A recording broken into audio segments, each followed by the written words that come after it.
तर कशी काय यवतमाळकर, मी तुमचा यवतमाळ ब्लॉगर प्रथमेश. तर काहीच आज मी तुमच्यासाठी यवतमाळ नवरात्री देवी दर्शनचा पार्ट 1 घेऊन आलो आहे. तर व्हिडिओ आवडला असेल तर लाईक करा आणि चॅनलला सबस्क्राईब करा. या पार्टमध्ये आपण शक्यतो यवतमाळचे अर्धेक मंडळ दाखवणार आहे. तर काही न वेळ करता चला. तर सगळ्यात आधी मित्रांनो, आपण आलो श्री हिंदुस्थानी दुर्गा उत्सव मंडळ म्हणजेच आठवडी बाजारात.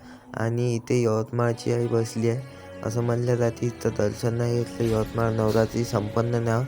तर मी सुद्धा इथे दर्शन घेतले. खूप सुंदर अशी मूर्ती आहे, बघू शकता.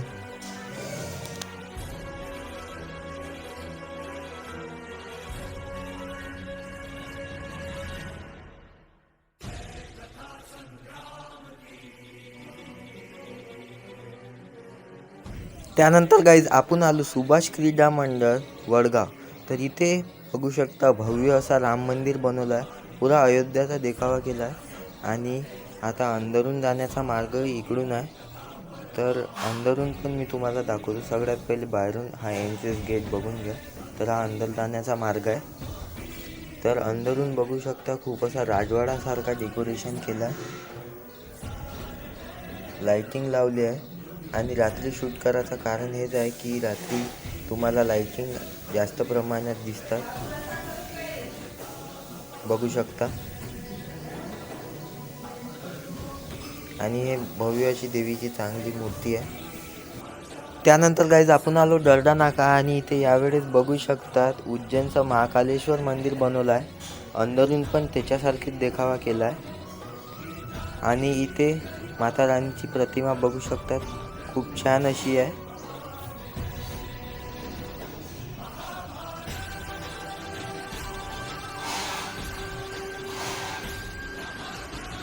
त्यानंतर गाईज आपण आलो राणा प्रताप गेट. आणि इथे यावर्षी बघतो तर काय इथे यावेळेस बोलवलं आहे बालाजी मंदिर.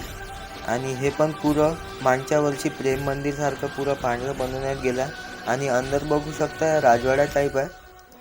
तर मी एवढी मेहनत घेतो रात्री शूट करायची, तर त्यासाठी एक लाईक आणि कॉमेंट तर बनते. तर अंदर माता राणीची प्रतिमा पण बघू शकतात, खूप सुंदर अशी आहे. करून द्या गाईज सबस्क्राईब. त्यानंतर गाईज आपण आलो मातोश्री मंडळ एकविरा चौक. आणि इथे दरवर्षीप्रमाणे काही पंढरपूर टाईप केलं आहे. तर हे पंढरपूरचा नांदेडद्वार आहे. तर इथे अंदरून आपण जाऊ आणि बघू.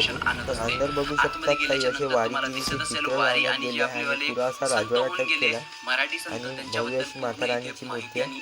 तर गाईज बाकीचे मंडळ आपण पुढच्या ब्लॉगमध्ये बघणार आहे. तर हा व्हिडिओ मी इथे एंड करतो. गाईज सबस्क्राईब करून घ्या. डेकोरेशन सुद्धा आतमध्ये सुंदर तर